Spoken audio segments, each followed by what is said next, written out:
ne pensez pas que parce que vous avez 25 ans, 30 ans, là, 60 ans, 65 ans, 70 ans, c'est loin. Le temps passe très très vite. Donc si vous pouvez, même si vous avez des charges financières, quel que soit le petit montant que vous pouvez mettre de côté en disant je n'y touche pas pendant les 25 prochaines années, faites-le.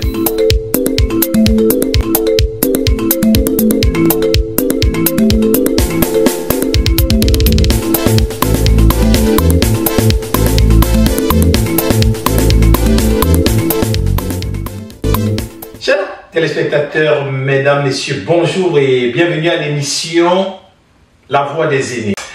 Elle est d'origine béninoise, ça fait une trentaine d'années qu'elle est au Canada. Elle vit dans la ville de Thetford Mines. Elle a œuvré comme professionnelle, comme enseignante. Elle s'appelle Brigitte Degla. Bonjour Brigitte. Bonjour Florent, merci beaucoup pour l'invitation. Merci Brigitte, merci d'être là à notre studio. Comment ça va? Ça va bien, merci. Pour ceux qui ne vous connaissent pas vraiment à Thetford Mines et qui vont vous découvrir peut-être à travers cette vidéo, qui est vraiment Brigitte et quel est son parcours pour arriver ici au Canada à Thetford Mines? Je m'appelle Brigitte Degla, je suis béninoise. Cela fait une trentaine d'années que je suis au Canada et presque 20 ans à Thetford Mines. Je suis mariée, je suis mère de 2 enfants, 2 garçons adultes maintenant, jeunes adultes, et je suis enseignante de profession. Pourquoi avoir décidé de venir au Canada et pas ailleurs? Au Canada, je suis venue pour étudier. J'ai fini mes études au Bénin, j'ai commencé à travailler au Bénin, j'ai eu l'opportunité d'une bourse comme à l'époque et puis je suis venue pour étudier. Et quand vous êtes arrivé, après les études, vous avez décidé de rester? Oui, mon mari lui aussi est venu pour étudier, faire son doctorat et de fil en aiguille, nous avons décidé de rester au Québec. Comment a été votre intégration? Nous sommes arrivés comme étudiants, donc il y a déjà une petite différence de quand on arrive comme, disons, travailleurs temporaires ou bien immigrants reçus. Donc l'intégration s'est d'abord faite par l'université, les activités universitaires. Après, quand on a commencé à travailler et on a fondé notre famille, là l'intégration s'est faite dans la ville. Maintenant, la différence aujourd'hui, c'est que il y a peut-être plus d'immigrants qu'à l'époque. Quelles ont été les difficultés que vous avez rencontrées et comment vous avez traversé ça? Comme étudiant, disons que c'était surtout l'hiver au début, mais je dois avouer que je trouvais quand même un peu exotique. Ok. Bon, mais autrement... L'hiver exotique? Oui, parce que c'était complètement nouveau. Donc c'était quelque chose qu'on voyait dans les livres sur les cartes postales. Ok, donc c'était positif. C'est ça. Au début, c'était positif, après moins. Okay. Bon, au niveau de l'université, l'université de Montréal, c'est quand même très international. Donc, moi, je peux dire que pour moi, en tout cas, c'était quand même positif parce que j'ai rencontré des gens de partout dans le monde. C'est ça. Et maintenant, au niveau du travail, la difficulté à trouver un emploi dans le domaine existait déjà à l'époque.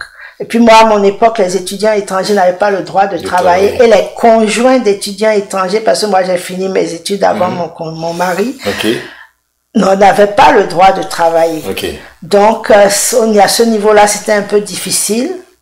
Et c'est à partir de 1995 que les conjoints ont eu le droit de travailler.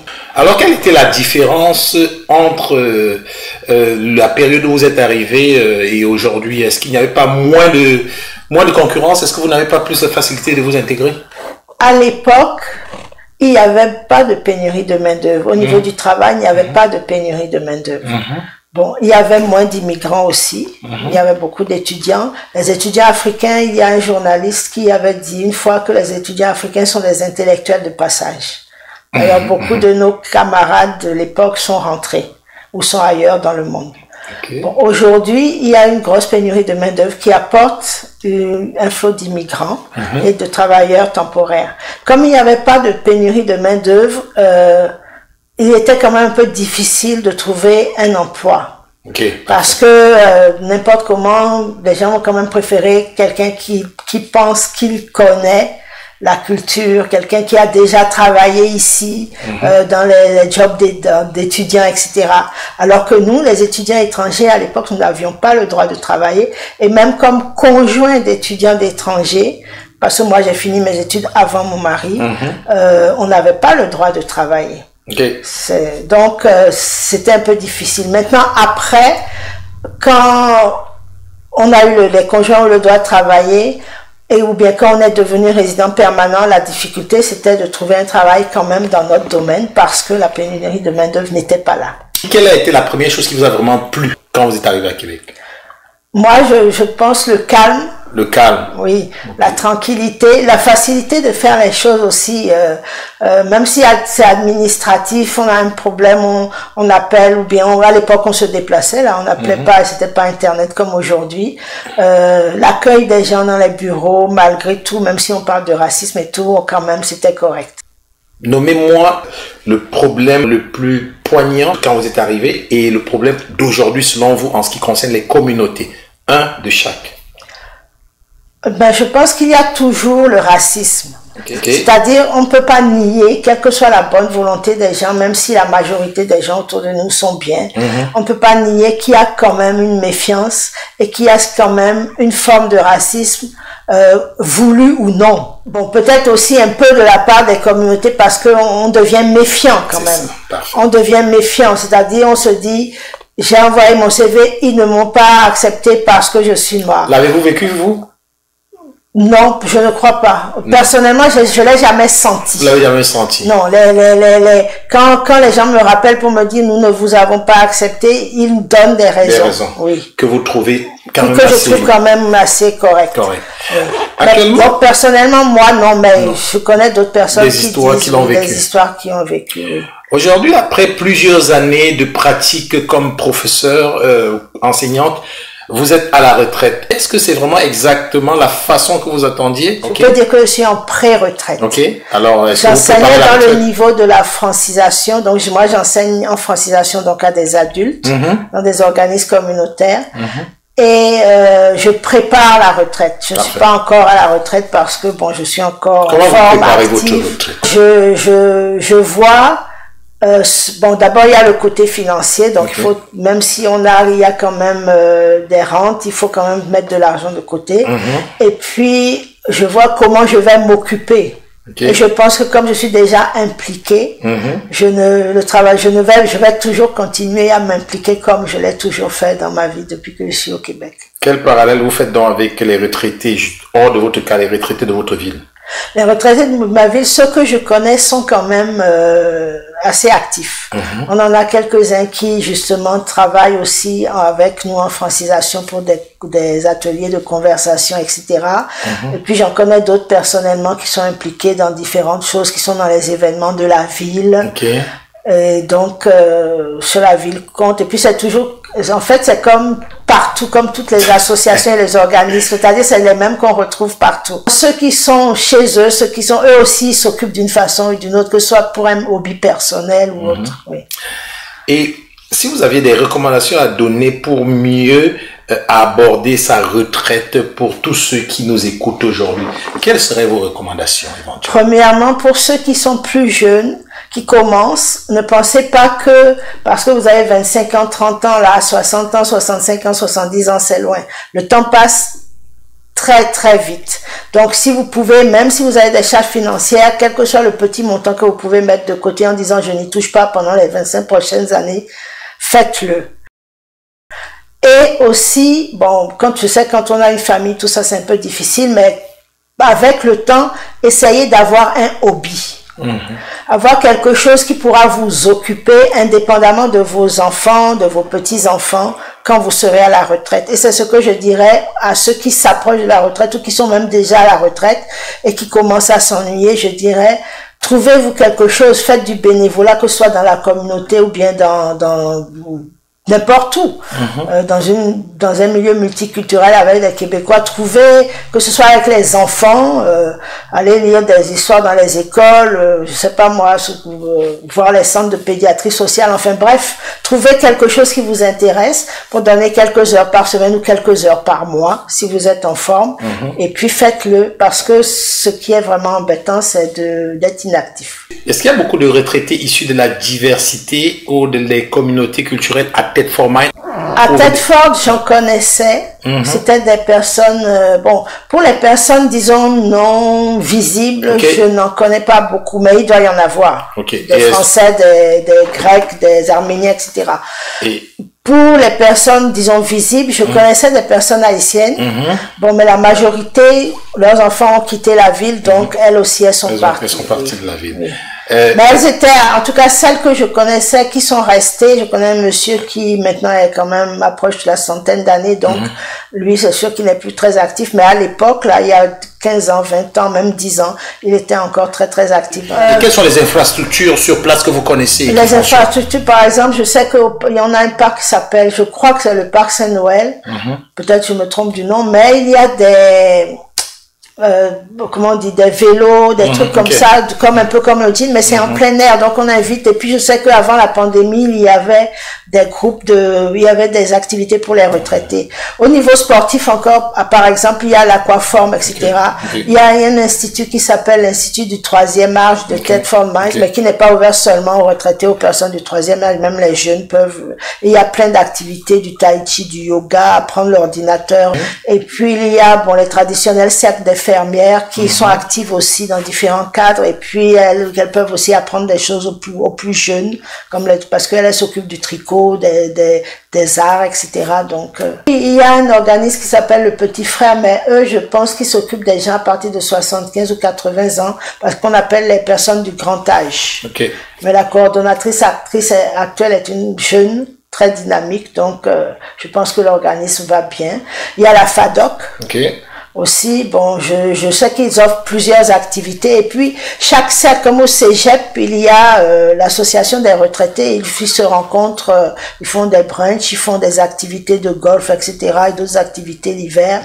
En tout cas, il y a quand même pas mal de choses, et puis il y a aussi un organisme qui centralise un peu le bénévolat, donc si les gens sont intéressés, que ce soit des retraités ou des jeunes d'ailleurs, ils peuvent s'adresser à eux. Aujourd'hui, avec le regroupement familial, on constate quand même beaucoup de personnes qui arrivent ici étant déjà un peu âgées. Quelle est votre lecture de ça? C'est difficile pour une personne âgée, mettons une maman ou un papa qui rejoint ses enfants, c'est difficile. Parce que, bon, ça dépend dans quelles conditions il part aussi, ça dépend si c'est un pays en guerre ou bien si c'est un pays tranquille. Mais dans les pays où c'est vraiment... il n'y a pas de problème, mais ils viennent vraiment parce qu'ils veulent être avec leurs enfants. C'est difficile. Premièrement, il y a l'hiver. Quel conseil vous leur donnez alors pour mieux vivre là? Mais il faut qu'ils connaissent la ville, qu'ils apprennent à connaître la ville. Et puis, je donnerai surtout des conseils à leurs enfants. De s'intéresser à ce que leurs parents ressentent, parce qu'ils ont laissé là-bas toute une communauté, et ici ils peuvent pas s'asseoir au pas de la porte et puis voir le voisin passer et faire la discussion. De connaître les organismes qui s'occupent des personnes retraitées, de connaître les activités qui sont offertes à ces personnes, de façon à s'impliquer avec leurs parents pour leur faire connaître la société. Parfait. On est sur la fin de notre rencontre. Quels sont les 5 grands points, selon vous, pour réussir son intégration ici au Canada à Thetford Mines? Les secrets, d'abord, je dirais premièrement, il faut être ouvert. Il faut pas trouver que, bon, les gens sont bizarres ou ceci, cela, il y a telle chose, donc on ne m'aime pas. Il faut passer un peu au-dessus de certains ressentis pour continuer. Ensuite, bon, il faut prendre le temps d'apprendre à connaître la société, disons le milieu dans lequel on arrive. Dans tous les milieux, il y a plein de choses qu'on peut faire. Ne serait-ce que regarder le journal de quartier pour voir les activités qu'il y a, les festivals qu'il y a l'été, etc. Ça fait ouverture, information, et ensuite adaptation. En fait, ça, ce que je dis, regroupe tout ça là. S'intéresser à la vie, au travail, si on travaille, la vie à l'école, etc. Et pour l'école, discuter avec les enseignants et les enseignantes, parce que parfois il y a des conflits aussi. Et puis maintenant, vous avez dit 5, mais là, je pense que j'ai tout coupé dans les 3. Exactement, vous avez englobé tout ça là. Et au niveau de Thetford Mines, vous connaissez votre mère, est-ce qu'il met quand même, vous trouvez qu'il, comme je l'ai dit tout à l'heure, est-ce qu'ils sont quand même assez Oui, je pense qu'il est assez, je ne le connais pas personnellement. En fait, Alexandre Brousseau. C'est un maire que nous avons qui est quand même très dynamique, qui a quand même, moi je sens un changement dans la ville par rapport à quand je suis arrivée il y a 19 ans là. il y a beaucoup plus, il y a de jeunes familles qui reviennent, il y a plus d'immigrants, et puis ils veulent, d'ailleurs je crois qu'il y a une table de concertation sur l'immigration, et puis la MRC des Appalaches a ouvert un poste pour quelqu'un qui s'occupe justement de relier un peu tous les acteurs et puis de connaître les problèmes des immigrants. Parfait. Alors pour terminer, si vous étiez un arbre, vous serez quoi? Un baobab. Pourquoi? Parce que c'est un arbre majestueux, un arbre où on s'assoit, d'ailleurs mon nom béninois c'est Alisatin. Alisatin. Alisatin, ça veut dire, normalement ça veut dire sur le seuil, sur le pas de la porte, mais mon père dit que ça veut dire c'est-à-dire la personne où on rassemble. Okay. Donc c'est ça, un baobab. Si vous étiez un animal. Un cheval. Un cheval. Un cheval sauvage. Mon Dieu. Et si vous étiez un repas? Le goussi qui est une sauce de graines de sésame avec de l'igname pilé. Qu'est-ce que vous aimez le plus chez les Québécois de souche? Moi j'aime leur accueil, malgré ce qu'on dit quand même personnellement, c'est-à-dire les rapports individuels. Qu'est-ce que vous aimez le moins? La méconnaissance parfois bien des idées préconçues. Ok. Alors pour terminer, un message aux Québécois, Canadiens, Thetfordois et éventuellement un message peut-être à ceux qui nous écoutent au niveau de l'Afrique. Donc, je souhaite à tout le monde d'abord que tout aille bien dans vos vies.